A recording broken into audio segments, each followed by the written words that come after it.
시간에는 김가병의 5가지 잔소리, 제가 평상시에 좀 느끼던 이야기를 5가지 영역으로 나눠서 좀 잔잔한 소리로 한번 짚어 넘어가고 싶어서 정한 거니까 그렇게 이해를 해주시면 되겠습니다. 먼저 유명해지고 싶으면 사업을 접어라. 저는 양다리를 되게 싫어하는 사람입니다. 양다리. 자기가 아무리 능력이 있어도 이것저것 다 잘할 수는 없고요. 네? 그래서 사업을 하려면 사업에 집중을 해야죠. 특히 그게 프랜차이즈 사업을 하는 CEO가 집중을 안 하고 딴 데서 정신 팔다 보면 피해 보는 거는 가맹점주들이 피해를 보지 않습니까? 그런데 이제 방송 나가서 방송을 뭐 예를 들어서 특집으로 나가다는가 이런 건 저는 이해할 수 있어요. 근데 거의 방송이 주야. 그러면 사업을 접어야죠. 접어야죠. 근데 그로 인해서 이득을 보는 부분도 있다고 누구는 이야기하겠죠. 마케팅에 도움이 된다. 근데요, 그 자기가 그렇게 해가지고 마케팅이 도움이 된다고 도움을 얻으면 그만큼 피해 보는 사람이 있어 없어요? 그것도 있습니다. 제가 지난번에 프랜차이즈 박람회를 갔는데요. 치킨 선수라는 브랜드가 있어요. 치킨 선수라고. 거기 안정환이가 그 모델로 나와 있어요. 안정환의 치킨 선수. 저는 막 화가 많이 났습니다. 안정환이하고 치킨하고 무슨 상관이 있습니까? 예? 그리고 그걸 가지고 저는 또 이해를 막 하려고 막 여러 가지로 생각을 해봤는데 도대체가 이해가 안 됩니다. 도대체 이해가 안 돼. 결국은 뭐냐면은 그 브랜드를 똑같아요. 승리가 가수 승리가 라면집을 하면 지가 라면을 끓여야 되잖아요. 예? 그럼 승리가 하는 라면집이 아니죠. 그거는요. 승리가 돈 벌려고 승리 돈으로 하는 라면집이죠. 그럼 그렇게 이야기를 해야죠. 그걸 또 뭐 방송에서 또 뭐 나온다 산다 이런 데서 또 띄워준다? 내가 보면은 도대체 그것 때문에 피해오는 사람이 얼마나 많아요. 그런 걸 조심하실 필요가 있어요. 그래서 저는 사업을 하려면 사업을 하고 방송을 하려면 방송을 하고 둘 중에 하나를 하라는 이야기예요. 저도 뭐 방송에 좀 나가는데 저는 딱 선이 있습니다. 뭐냐, 창업 관련 쪽에만 나갑니다. 다른 거는 뭐 저는 관심도 없고요. 창업 관련 쪽, 그것도 제가 가능한 부분야만 가고, 저는 강의 스케줄하고 방송 스케줄이 겹칠 경우에는 강의 스케줄을 먼저 합니다. 저는 나중에 방송이 아무리 요청이 들어와도 강의 스케줄하고 이렇게 중복되면은 먼저 나은 강의 쪽으로 먼저 간다. 제 나름대로 그런 건 있다고 분명히 말씀을 드리고 싶고요. 어쨌든 양쪽 다 잘할 수는 없으니까 한쪽에 좀 집중하실 필요가 있다. 이 말씀을 꼭 드리고 싶고, 저는 분명합니다. 가수는 노래하고요. 음식점 사장은 음식 만들고요. 자기 할 거 자기 하는 거 쪽으로 가야지. 왜 자꾸 이거 했다 저거 했다가 막 이렇게 아니 왜 자꾸 나우발이 들어와 가지고 좀 물을 흘려고 가려고 그러냐고요. 그 욕심이죠. 탐욕이죠. 그게요. 그런 분들은 반드시 저주받게 돼 있다. 저는 그렇게 봅니다. 두 번째는 먹거리 관련 방송에 대한 의견이에요. 우리나라 지금 방송에 보면요, 먹자 방송 억수로 많습니다. 그 이유가 있습니다. 이게 시청률이 나쁘지 않습니다. 왜? 사람들 먹는 거 좋아하니까. 그리고 별로 또 비용도 많이 안 들어요. 많이 안 들어요.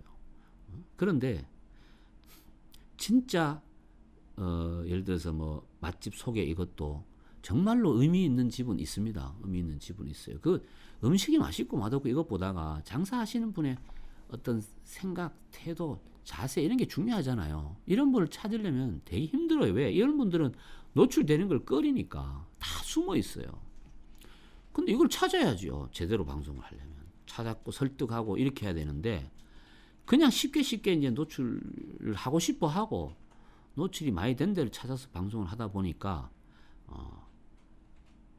또 가보면은 저는 그래요. 가보면은 음식이 맛없고 이런 걸 떠나서 가보면은 거기서 장사하신 사장님들의 자세가 있잖아요. 너무 마음에 안 들어요. 제가 그래서 이런 말 합니다.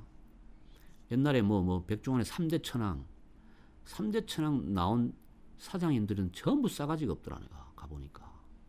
왜 그래? 그 잘 되는 집을 왜 더 그렇게 만드는지 나 그 이해를 못 하겠다는 거죠. 이해를 못 하겠다. 물론 간혹 이렇게 프로그램 보면 은둔 달인이가 숨어 있는 맛집 이야기도 나오는 경우에 저는 그런데 사실은 그런 프로그램은 되게 눈여겨 보는데 일반적으로 이렇게 뭐 이런 거는 좀 그래서 이 방송도 좀 잘 좀 했으면 좋겠어요. 그래서 정말로 가만히 놔둬도 잘 되는 집을 괜히 또 유명하게 만들어 가지고 그 사장 더 이상하게 만들지 말고요. 더 교만하고 오만하게 건방지게 만들지 말고 정말로 좋은 집인데 좀 이 사장은 잘 되면 결국 좋은 일을 많이 하실 분 같다라고 생각되는 분들이 있을 수 있잖아요. 그런 분들한테 기회를 주는 것도 저는 나쁘지 않다고 봅니다. 물론 이거는 또 방송 사정도 있겠죠. 제가 모르는 건 아니지만 어쨌든 간에 앞으로는 언젠가 이런 방향으로 누가 가도 가야 된다는 걸 제가 말씀을 드리고 싶고요. 그 다음에 세 번째는 음식점 광고에 가면 술 광고 하는 데가 많아요. 제가 그 충주시장 컨설팅 가가지고 가보면은 음식점에 가보면은 뭐 맥주, 소주 회사 술 광고 포스터를 벽에 쫙 붙여놨어요.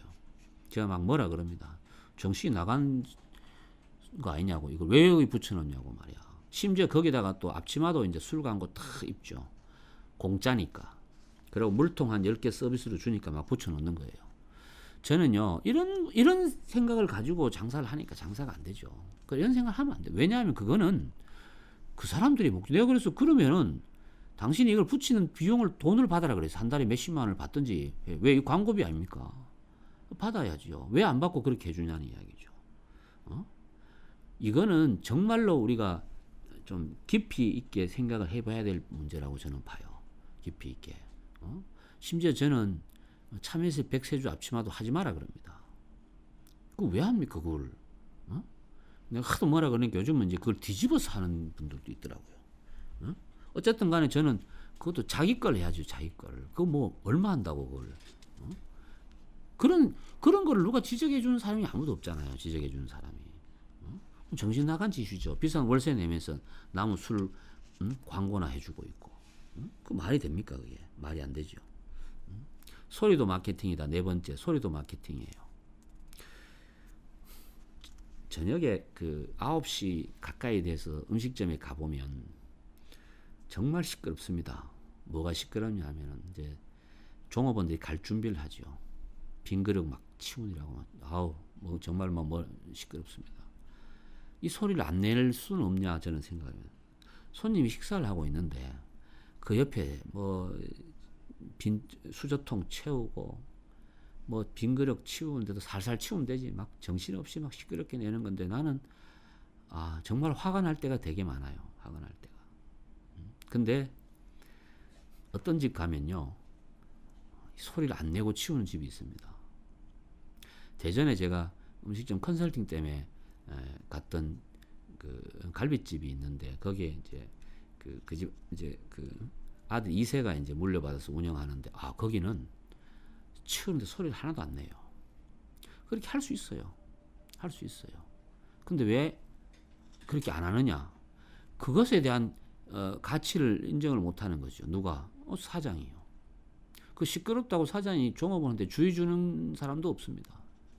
도대체 이 대한민국은 내가 돈 내고 밥 먹는데 왜 그런 조용하게 한적 조용하게 먹을 수 있는 권한까지 저가 박탈하냐고. 그러면서 음식값은 다 받아가고. 이게 말이 안 되잖아요. 소리도 마케팅이에요. 소리도 마케팅이에요. 이 부분을 저는 창업하고 계신 분들도 명심을 하셔야 되겠지만 하실 분들도 이 부분에 대해서는 반드시 좀 짚고 가야 될 부분이 있다. 이렇게 말씀을 드리고 싶고요. 그곳에서 도움이 되는 소리만 나와야 됩니다. 도움이 되는 소리만. 그래서 심지어는 손님 없을 때 종업원들이나 주인들이 뭐 이야기 하잖아요. 이야기. 그것도 좀 조용히 해야죠. 한두 명 있는데 저쪽 테이블에 손님 이야기하고 있는데 손님 식사하고 있는데 옆에서 뭐 별의별 이야기 떠들고 막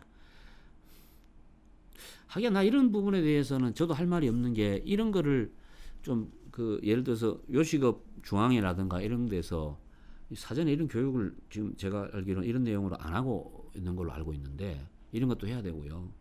그런 대학이나 우리 보면 외식업 관련 그런 학과도 많잖아요. 교수들도 이런 부분을 이야기를 해야 됩니다. 이런 부분들을. 왜? 이게 정말 중요한 부분이거든요. 가게를 살릴 수도 있고 죽일 수도 있는 부분이다. 이렇게 저는 말씀을 드리고 싶고요.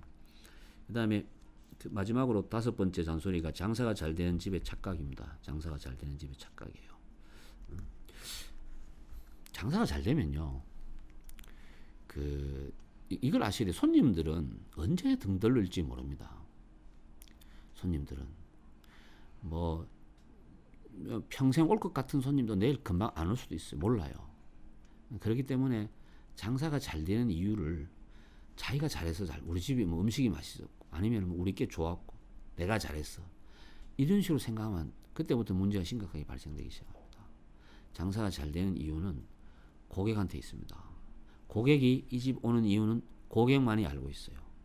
그래서 늘 같은 패턴으로 고객에 대한 어떤 정보라든가 서비스라든가 뭐 이 모든 것들을 유지하고 관리해야 된다는 책임, 그런 생각들을 좀 가지고 있어야 되고, 그리고 항상 고객에 대한 손님의 행동이나 표정이나 반응에 대해서 늘 관심을 갖고 그걸 정보를 수집해서 운영할 수 있는 그런 좀 생각들을 가져야 되는데, 장사가 잘 되는 집 가보면 대부분 보면은 이런 말씀 드리면 어떨지 모르지만 주인이 싸가지가 없습니다.